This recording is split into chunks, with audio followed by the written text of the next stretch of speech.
एक महाराज जी घूमने के लिए विदेश गए और विदेश गए तो उन्होंने क्या देखा कि विदेश में एक महिला का पति मर गया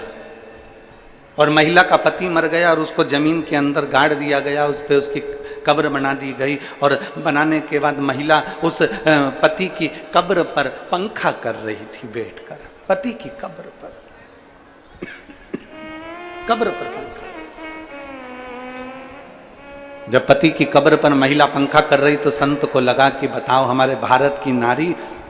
तो पति के साथ सती हो जाती है, इतनी प्रबल नारी होती है, पर हमारी भारत की नारी से भी बड़ी प्रबल नारी तो ये विदेश की नारी है जो पति मर गया तो पत्नी पति की कब्र पर पंखा कर रही है, ये तो हमारे भारत की नारी से भी बड़ी नारी है। तब संत उस नारी के पास गए और उस नारी के हाथ जोड़कर कहते हैं मैं तुम्हें प्रणाम करता हूँ, हमारे भारत की नारी तो पति के साथ सती हो जाती है, पर तू तो उससे भी बड़ी है कि पति मर गया, मरने के बाद तू उसकी कब्र पर पंखा कर रही है। इतने में वो विदेश की नारी बोली महाराज बात ऐसी है कि हमारे यहाँ का नियम है जब तक पति की कब्र सूखती नहीं है तब तक हम दूसरी शादी नहीं कर सकते हैं।